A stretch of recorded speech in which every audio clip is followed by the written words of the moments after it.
Assalamualaikum warahmatullahi wabarakatuh. Hai, bertemu kembali sesi kedua di tahun 2026 pada program siniar atau podcast FKIPULM Kampus Insight. Kali ini bersama saya, host yang paling ditunggu-tunggu ya di Kampus Gita Widyadini, dan pada episode kali ini kita akan membahas tentang SDGs atau yang biasa dikenal dengan Sustainable Development Goals. Kira-kira apa itu SDGs?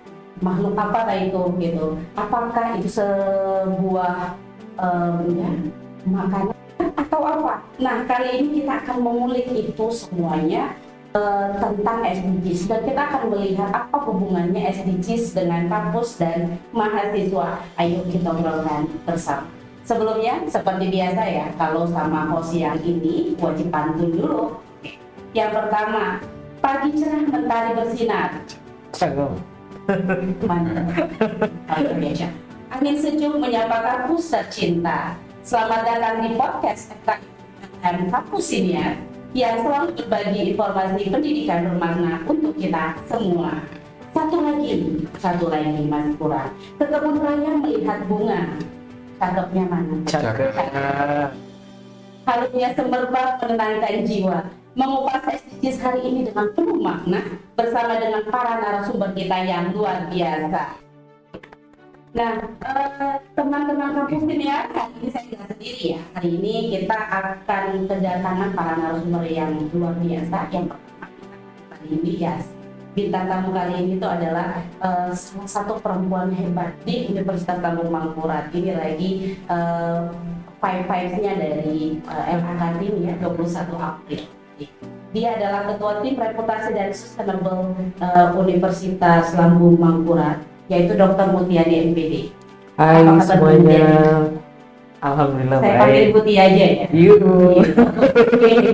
Semoga tetap sehat dan bahagia. Amin. Baik, kemudian selain Ibu Tia, kita juga menghadirkan salah satu mahasiswa FKIPULM yang juga hebat pastinya ya. Kali ini kita mendatangkan dari jurusan Teknologi Pendidikan, yaitu Saudara Rusman.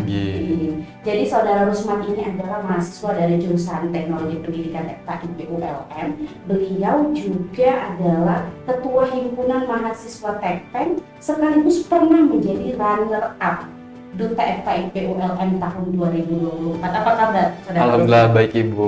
Oke, bersemangat sekali hari ini ya. Semangat, Ibu. Oke, percayalah kampus Basilian hari ini baju kita tuh matching semua juga matching.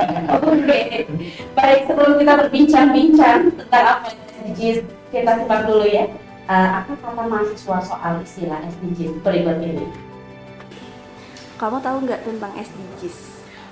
Kalau itu sih aku belum tahu sih Kak, belum pernah dengar juga. Kalau soal SDGs itu pertama Kak aku tahu singkatannya dulu, Sustainable Development Goals. Pada intinya itu tuh kayak berisi target-target dari banyak negara gitu loh untuk kemaslahatan umat di dunia ini juga gitu. Apalagi kan sekarang lagi ramai bahas-bahas soal perang nih, jadi aku ada juga baca-baca soal SDGs lagi, soal perdamaian dunia juga termasuk salah satu tujuan yang ada dalam SDGs itu. Terus kebanyakan juga ngomongin masalah ekosistem dan iklim-ikliman seperti itu, gimana caranya kita di masa depan ini bisa memperbaiki keadaan dunia baik dari ekosistem dan juga lingkungannya gitu. SDGs adalah salah satu program dari yang diadakan oleh beberapa negara yang ada di PBB yang bertujuan untuk pembangunan berkelanjutan. Ya, nanti agendanya sampai tahun 2030 dengan prinsip no one left behind. Kalau menurut saya SDGs itu adalah salah satu program yang ada beberapa poin di mana program tersebut dapat membantu keberlanjutan negara Indonesia sendiri di masa yang akan datang. Baik, tadi kita sudah menyaksikan penayangan video tentang komentar mahasiswa tentang SDGs. Ternyata masih banyak yang belum paham. Wah, gimana nih Bu Tia? Sebenarnya apa sih sebenarnya itu SDGs ya Kang Bu Tia? Oke baik, terima kasih banyak Bu Tika. Salam Mas Rusman. Ya, jadi SDGs itu kan akronim dari Sustainable Development Goals. yang mana sebenarnya ini juga dikenal dengan istilah global goals. Jadi kita itu di seluruh dunia berlaku general, apakah negara maju, apakah negara berkembang, itu kemudian memiliki misi yang sama. No one left behind. Jadi nggak boleh ada yang tertinggal. Nah, satu di antara program itu kemudian diamanatkan melalui PBB dalam satu program Sustainable Development Goals. Jadi Sustainable Development Goals itu terdiri dari 17 hal. Jadi kemudian di SDGs ini dimulai 2015 dan harapannya itu tercapai pada tahun 2030. Nah, yang berbeda itu adalah implementasi di setiap negara. Jadi secara khusus di Indonesia, kemudian harapan ini bisa dianggap menjadi usaha untuk mencapai Indonesia emas pada tahun 2045. Sederhananya sih seperti itu. Berarti untuk mencapai Indonesia emas 2045, SDG salah satu indikatornya begitu ya kira-kira. Harapannya demikian, sehingga seluruh pembangunan yang dilakukan di beberapa elemen khususnya melalui kebijakan pemerintah itu menggunakan misi untuk pembangunan berkelanjutan. Seperti itu. Oke, baik. Jadi itu tadi yang sudah disampaikan dari Ibu Tia, yaitu SDGs itu adalah salah satu program pemerintah untuk pembangunan berkelanjutan ya, menuju ke Indonesia generasi emas tahun 2045. Kalau menurut Mas Rusmat sendiri gitu, apa sih yang diketahui tentang SDGs ini dari sisi mahasiswa ya, kampus Siniar ya? Oke, baik Ibu, terima kasih. Nah, kalau dari sisi mahasiswa tersendiri ya Ibu, memang tidak asing dari kata SDGs ini, namun pada akhirnya apa yang kami ketahui memang belum cukup luas. Nah, pada akhirnya juga dari sisi SDGs tersebut memang tujuan pembangunan berkelanjutan. Nah, memang secara general hanya sebatas itu dulu yang kami ketahui nih. Nah, tentu kan secara juga umumnya bahwa tujuan dari SDGs ini kan ada 3 lingkup ya. Nah, mungkin dari sosialnya atau bahkan ekonomi, bahkan sampai lingkungannya. Nah, cuman kami sebagai mahasiswa hari ini memahami secara mendalam bagaimana implementasi kami dan peran kami sebagai mahasiswa. Nah, itu mungkin yang belum cukup kami pahami saat ini, Bu. Oke, baik, kampus Siniar tadi sudah ya. Yang pertama tadi sudah disampaikan oleh Ibu Tia, bagaimana SDGs itu secara eksplisit. Kemudian tadi sudah dikatakan juga kepada dari saudara Rusmat, ada keresahan bahwa kalau ini tidak kita gaungkan hari ini, maka kaum mahasiswa, nah itu mereka juga tidak akan aware begitu. Bahkan support system kali ini itu adalah untuk saat ini itu ada juga mahasiswa, benar ya? Benar sekali, Bu. Jadi untuk itu mungkin kita tanya lagi nih ke Ibu Tia. Nah, Ibu Tia sebenarnya ini menjawab dari pertanyaan kesimpulan dari saudara Rusma tadi. Sebenarnya apa sih hubungannya SDGs ini sama kampus? Oke, baik. Mungkin seperti ini ya Bu Tika ya.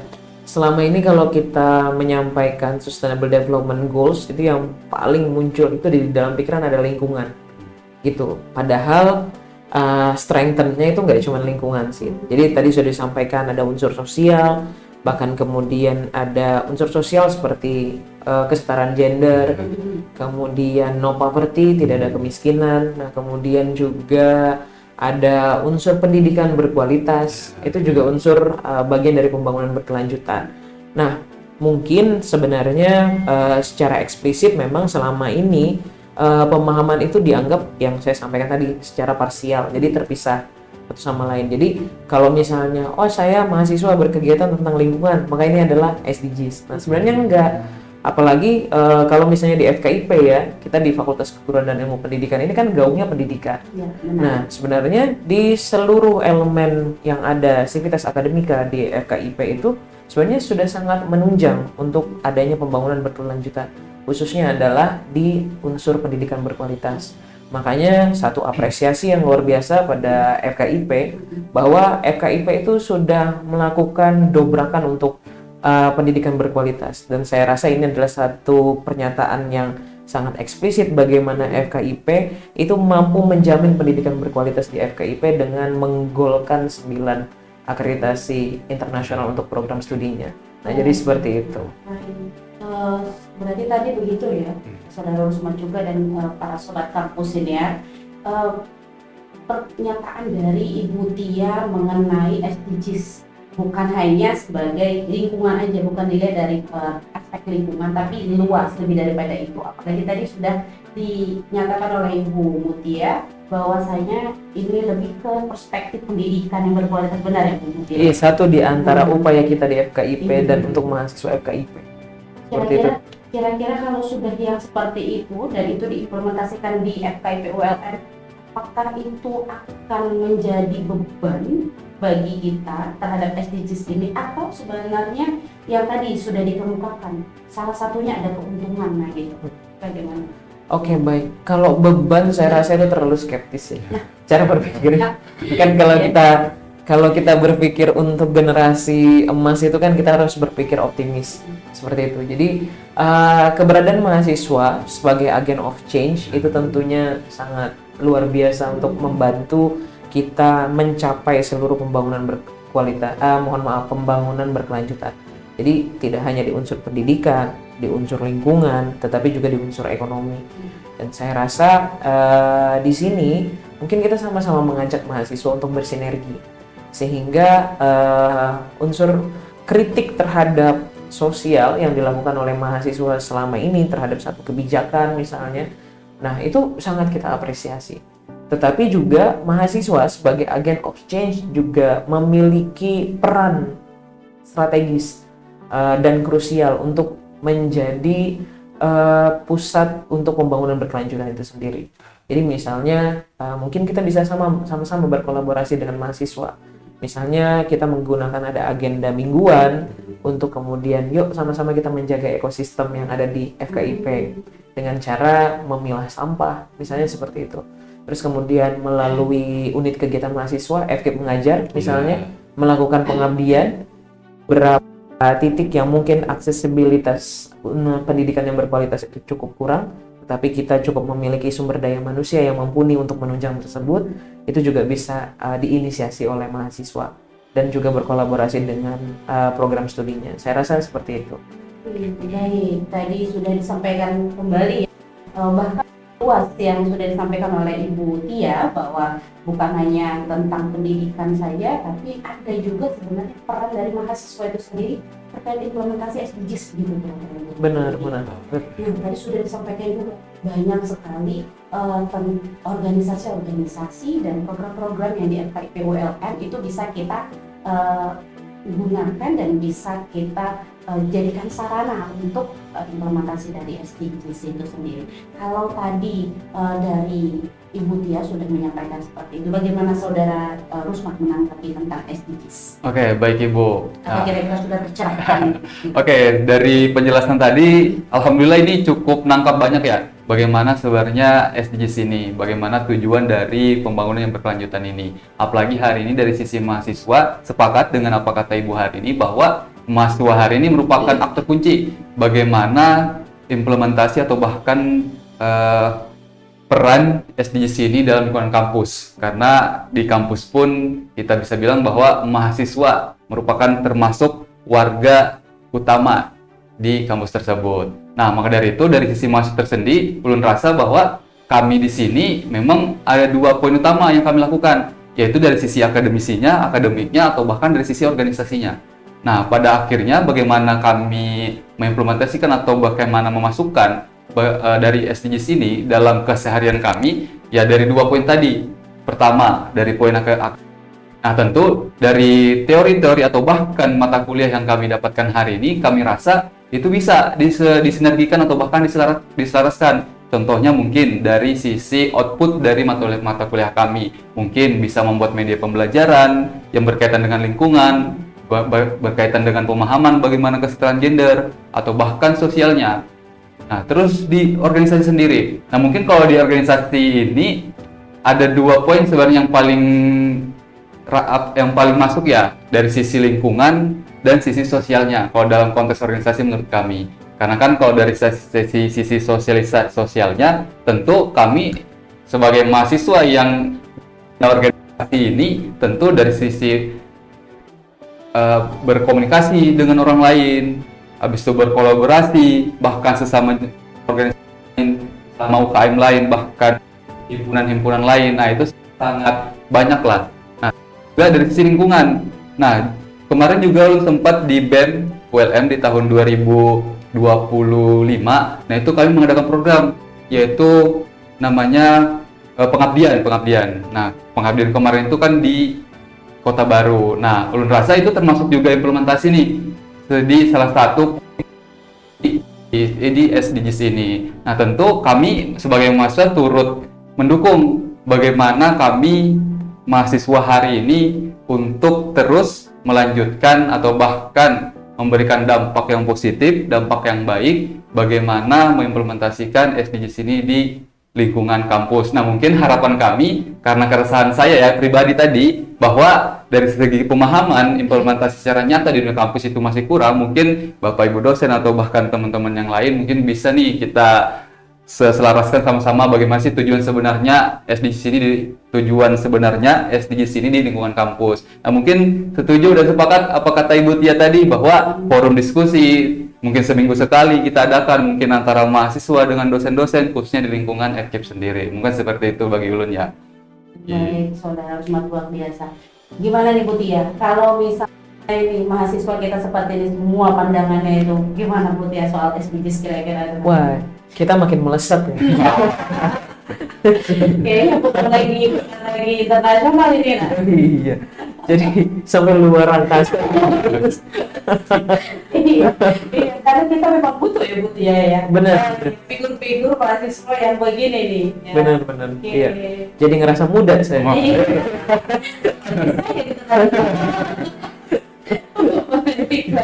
Baik, Bu Tia. Kira-kira boleh tidak sharing nih ke kita di Iya, kampus betul. ini ya?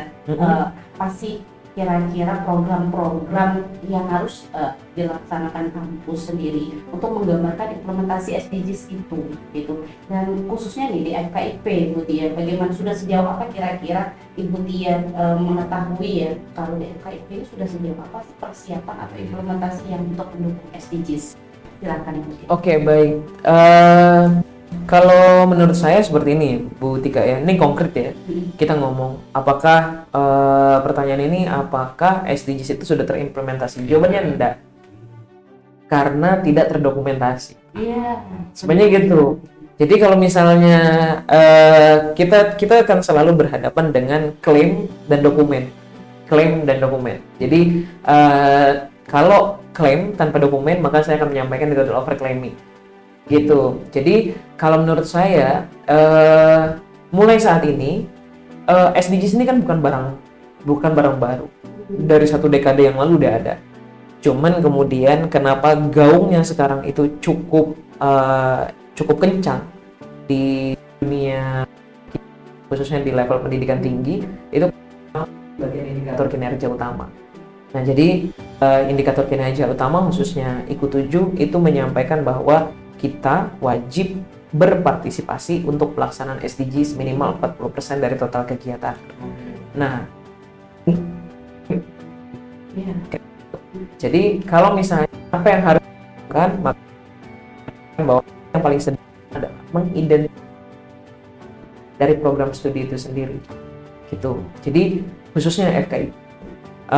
FKIP memiliki warna yang sangat khas, bukan warna ungu. Jadi bukan karena ungunya, tetapi karena kita adalah untuk mencapai pendidikan yang berkualitas. Maka sebenarnya selama ini implicitly kita sudah mendukung SDGs, tetapi belum terdokumentasi.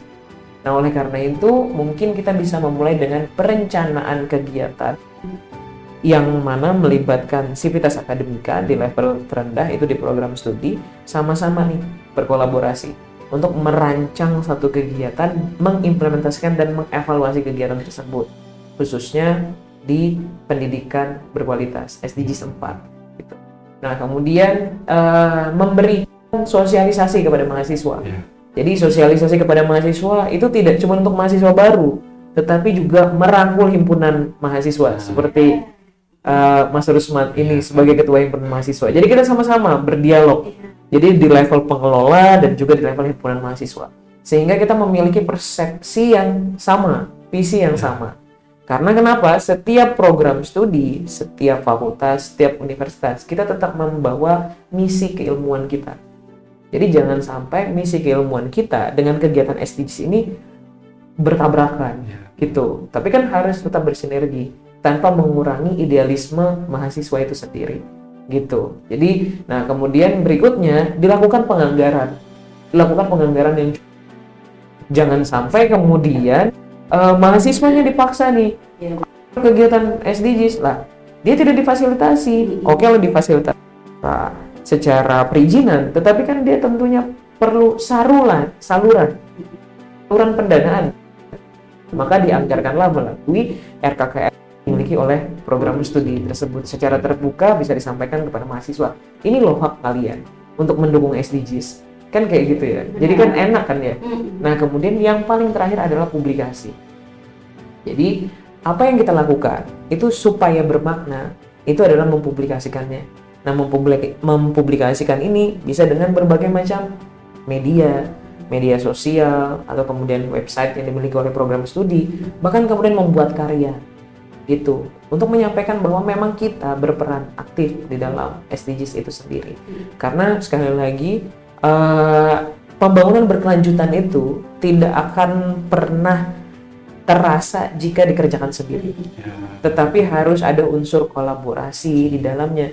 Dan ketika kita melakukan pengabdian masyarakat khususnya, kita harus mengundang stakeholder gitu. Balik lagi kolaborasi. Namun best practice yang ada di program studi saya, di jurusan saya, pendidikan IPS, kami itu memiliki agenda tahunan. Jadi agenda tahunan kami itu adalah susur sungai Banjarmasin dan juga penanaman mangrove di Pulau Curiak. Nah, sebenarnya itu hal sederhana yang bisa kami lakukan, tetapi kemudian itu adalah satu komitmen di level program studi, di level mahasiswa. Mungkin tidak semua mahasiswa memahami makna dua kegiatan tersebut, tetapi maksud kami di sini adalah ketika kami memasukkan unsur susur sungai, bahwa kami ingin menyampaikan kepada mahasiswa ada ekosistem darat masyarakat bantaran sungai yang harus kita jaga gitu. Karena di Kota Banjarmasin itu pariwisata berbasis sungai itu dijadikan ikon.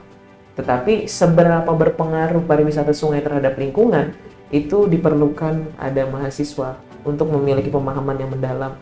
Begitu juga dengan penanaman mangrove di Pulau Curiak.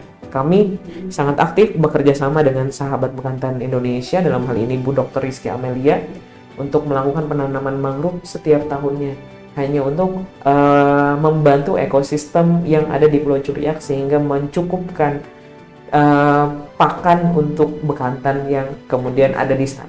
Jadi itu sebagai contoh, Bu Tika. Luar biasa sekali. Nah, kalau Bu Tia tadi saya ini jadi kepo ini ya. Kalau yang tadi itu program itu apakah dalam mata kuliah atau bagaimana? Terintegrasi mata kuliah, Bu Tika. Jadi susur sungai Banjarmasin kita terintegrasi dengan mata kuliah pariwisata. Bahkan untuk kurikulum baru di 2025 kami menggunakan pariwisata berkelanjutan. Pada kurikulum 2020 namanya pariwisata saja. Kemudian pada kurikulum 2025 kami melakukan pemantapan pariwisata berkelanjutan. Gitu. Nah, kemudian untuk yang mangrove, penanaman mangrove itu merupakan praktikum beberapa mata kuliah. Satu di antara adalah mata kuliah manusia, tempat dan lingkungan, dan juga pengantar lingkungan lahan basah. Gitu. Luar biasa ya kampus ini ya, banyak sekali insight yang kita tahu. Nah, ini Saudara Rusmat dan sobat kampus Sinear, kita harus mengetahui selain dari ketua sustainability yang ada di Universitas Lambung Mangkurat, Ibu Tia ini adalah salah satu dari ketua program studi atau ketua jurusan di FKIP ULM. Nah, beliau ini adalah salah satu representatif. Artinya Saudara Rusmat akan seperti ini semuanya gitu. Semua dari ketua jurusan. Nah, menanggapi jika tadi memang sudah ditanggapi ya sudah oleh Ibu Tia. Nah, menanggapi dari Ibu Tia tadi berbagai rancangan program. Nah, kalau bayangan kamu sendiri nih gitu, nanti pada saat sudah disosialisasikan dari jurusan kamu di teknologi pendidikan, kira-kira bayangan kamu terkait untuk program pendukung SDGs ini bagaimana? Oke, baik Ibu. Nah, sudah sangat jelas ya Bu, beratnya bagaimana nanti perencanaan dari SDGs ini sekiranya apa yang memang menjadi tujuan hari ini dalam lingkup kampus itu bisa tercapai kita sama-sama. Nah, pertama mungkin dari saya sendiri, tentu 21 program studi yang ada di FKIP ini tentu memiliki latar belakang yang berbeda-beda ya Ibu. Apalagi memiliki poin atau bahkan studi keilmuannya tersendiri. Nah, mungkin itu yang perlu kita sesuaikan sama-sama. Khususnya di saya, teknologi pendidikan ya. Nah, salah satu kebalikan kalau dari simbol nama ya, kan ibaratnya kan dari pendidikan IPS. Nah, di sini ulun teknologi baru ada pendidikannya. Nah, mungkin itu perlu keselarasan dulu. Bagaimana nanti peran SDGs ini masuk ke jurusan kami. Nah, terus dalam hal ini mungkin kalau sebagai mahasiswa hari ini dijelaskan ibaratnya secara detail peran mahasiswa ini bagaimana. Kalau dari sisi akademik atau bahkan kompetisi sering dilakukan, nah itu sudah jelas nih hari ini. Nah, seperti di akademiknya dari output mata kuliah seperti yang jelaskan Ibu tadi, bahwa seperti kita susur sungai atau bahkan penanam pohon dan sebagainya itu termasuk dalam output mata kuliah. Nah, terus dari sisi perlombaan atau kompetisi, nah di sini saya sering dengar juga karena pernah ikut juga seperti LIDM atau bahkan PKM, itu kan basicnya penelitian dan sebagainya. Nah, itu sering terkait dengan SDGs ini. Bagaimana mengaitkan 17 poin SDGs ini masuk ke dalam penelitian kami atau perlombaan kami di PKM atau bahkan masuk di LIDM. Nah, dan kita cuman yang mau hari ini dari sisi mahasiswa yang dimana perannya kita bisa bilang adalah mahasiswa ini kaum intelektual ya di dalam kampus, yang dimana banyak sekali hari ini yang sangat-sangat berkontribusi dalam sebuah organisasi. Nah, mungkin di sini, mungkin bisa sampaikan juga bahwa hari ini mahasiswa hari ini, apalagi mahasiswa baru itu realistis Ibu. Nah, mereka diarahkan begini, feedback mereka nanti dapat apa dan sebagainya. Nah, mungkin seperti itu yang mungkin secara sederhananya, realistis teman-teman hari ini. Nah, tentu kami dalam berorganisasi hari ini boleh juga nih arahannya nanti bagaimana. Karena banyak program-program organisasi yang hari ini mungkin sangat-sangat bisa bersangkutan dengan SDGs hari ini. Cuman tidak ada gambaran Bu, tidak ada arahan atau bahkan sampai hari ini tidak ada pengintegrasian bagaimana kami merancang program kerja hari ini dan mendapatkan gambaran atau bahkan dari program studi kami atau bahkan dari fakultas tersendiri bagaimana SDGs tersebut. Nah, tentu kan kami ada pengabdian, kami ada sosialisasi, tentu kami ada ibaratnya program yang memang berdampak bagi mahasiswa sendiri atau bahkan ke masyarakat. Nah, ulun rasa itu sangat-sangat luar biasa apabila kita kaitkan sama-sama. Nah, dari program studi itu terlebih dahulu dan program studi memang nanti mengarahkan ke himpunan masing-masing. Nah, itu yang perlu ulun kira kita selaraskan sama-sama. Nah, terus mungkin ini juga ya termasuk kami yang ulun sebut tadi bahwa mahasiswa hari ini adalah kaum intelektual. Nah, tentu pada akhirnya nanti apabila ada oknum-oknum mahasiswa yang memang mengkritisi bagaimana nanti perencanaan atau bahkan program yang diadakan oleh fakultas atau bahkan universitas, nah kita terbuka sama-sama hari ini. Nah, tentu kan saran atau bahkan kritik mahasiswa hari ini tentu tujuannya tidak malah bukan hal lain untuk mengarah ke negatif, tapi tentu bagaimana kita mencari solusi atau bahkan ibaratnya hal yang memang problem terjadi hari ini kita diskusikan sama-sama, mungkin dari pihak mahasiswa atau bahkan dosen hari ini atau stakeholder ya, yang memang nanti kita hadirkan sama-sama. Nah, mungkin itu pandangan dari ulun ya. Nah, tentu harapan besar dari SDGs ini bahkan kalau bisa ya 17 poin itu kita ibaratnya kaji sama-sama, entah dari dosen yang memang diturunkan ke jurusan atau bahkan nanti jurusan yang memang langsung berkomunikasi atau berkolaborasi dengan himpunannya masing-masing. Nah, mungkin kalau gambaran seperti itu ya, namun sangat-sangat luar biasa kalau bagi ulun dapat gambaran besar apabila program yang kami adakan ini sangat-sangat berkaitan dengan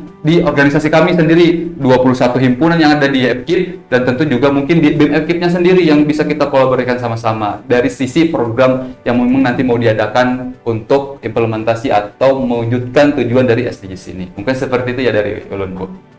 Berarti tadi sudah ya dijelaskan juga oleh saudara Rusman. Nah, berarti saudara Rusman ini nanti melalui tayangan video ini teman-teman senior kampus itu bisa melihat sejauh apa sih sebenarnya SDGs, apa saja program kampus atau dari jurusan yang akan dibuat untuk implementasi SDGs dan bagaimana sebenarnya peran dari mahasiswa sendiri ya gitu.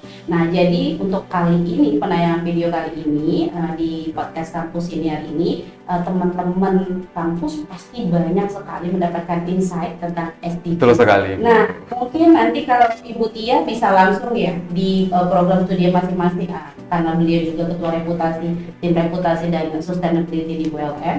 berarti nanti beliau yang akan mengkomandoi hal tersebut untuk bisa memberikan sosialisasi. Nah, ini berarti ini tugas berat dari Putih ya, Nina. Nggak berat. Oh, nggak berat. Tapi kalau untuk dari segi mahasiswa kamu berarti oke lah ya untuk menjadi tim ambasadornya ya gitu, duta SDGs. Nah, minimal di TPR sendiri ya kan. Mungkin ulun hari ini bisa bilang siap apabila itu memang demi keberlanjutan atau bahkan hal yang baik yang memang kita tuju sama-sama gitu. Gimana Bu dia? Bisa. Saya sangat terbuka dengan diskusi baik yang diinisiasi oleh mahasiswa atau kemudian diinisiasi oleh akademisi, dalam hal ini adalah dosen-dosen lintas program studi. Kami sangat terbuka untuk memberikan pemantapan dan kemudian gaung untuk pembangunan berkelanjutan. Baik, teman-teman kampus senior, sepertinya kita sudah punya banyak informasi ya ini tentang SDGs, apa itu, kemudian bagaimana dan kemudian rancangan program apa yang sudah dilakukan. Tapi tidak hanya dari sisi fakultas, tidak hanya dari sisi tim reputasi dari ULM, tapi juga itu tadi sudah dijelaskan didukung oleh semua komponen yang ada di Universitas Lampung Mangkurat. Nah, dan itu juga akan berkolaborasi bukan hanya dengan mahasiswa, tapi juga dengan lingkungan dan stakeholder. Nah, Bu Tia dan Mas Rusman, kalau dirasa sebenarnya dari awal SDG mungkin bukan sesuatu yang asik ya, tapi sepertinya hari ini asik sekali. Sebenarnya mau 2 jam lagi ya, cuma mengingat waktu, mungkin ini kita akan akhiri kegiatan podcast kita hari ini. Tapi untuk mengakhiri itu mungkin kami mau meminta dari masing-masing narasumber ya untuk memberikan closing statement tentang SDGs ini sendiri. Mungkin bisa dimulai dari Bu Tia, silakan. Oke, baik, terima kasih banyak Bu Tika. Jadi satu closing statement dalam SDGs ini, atau kemudian saya lebih nyaman menggunakan pembangunan berkelanjutan, adalah no one left behind. Jadi pembangunan ini dilakukan untuk memastikan tidak ada satu orang pun, unsur manapun yang dimarginalkan. Baik apakah itu unsur sosial, apakah itu kemudian unsur lingkungan, ataukah juga itu adalah unsur ekonomi. Jadi mari bersama-sama kita menuju Indonesia Emas tahun 2045. Baik, terima kasih Bu Tia. Langsung ke Saudara Rusman, silakan. Oke, dari saya sendiri closing statement hari ini mengenai SDGs yang sudah dibahas, tentu insight yang sangat luar biasa pada hari ini yang saya dapatkan, atau bahkan untuk teman-teman mahasiswa yang memang belum mengetahui apa sih SDGs ini atau pembangunan yang berkelanjutan ini. Nah, tentu peran teman-teman hari ini sangat penting bagaimana kita sama-sama bersinergi, berkolaborasi dengan seluruh sivitas akademika di Universitas Lampung Mangkurat atau bahkan di FCIP sendiri ya Bu, untuk bagaimana mahasiswa hari ini kita berikan kontribusi yang terbaik di jurusan masing-masing atau bahkan di fakultas masing-masing. Nah, tentu hari ini apabila kalian diminta untuk berkontribusi, jangan hilang ya, karena mahasiswa ini bukan hanya di pembelajaran, nah di organisasi pun bisa begitu Ibu. Nah, walaupun hari ini saya duduk sendiri di sini, tapi saya harap bisa mewakili dan bisa sependapat dengan teman-teman semua. Nah, mungkin seperti itu ya Bu. Baik, terima kasih. Tadi sudah dijelaskan, sudah diberikan closing statement. Seperti biasa, di awal sudah pantun, maka di ujung juga pantun. Pantunnya sepertinya ini yang paling hits ya di Banjarmasin atau di Kalimantan. Siap-siap ya. PP apa? Podcast hari ini sangat luar biasa. Bu apa? Untuk mengenal SDGs di lingkungan kampus, tunggu TP apa? Tonton YouTube ulasan lengkapnya, dan JJ apa? Jangan lupa like, komen, dan subscribe dulu. Oke, akhirnya kita sampai di detik-detik terakhir sini ya kita edisi hari ini. Sampai jumpa di edisi selanjutnya. Assalamualaikum warahmatullahi wabarakatuh. Terima kasih. Terima kasih Bu.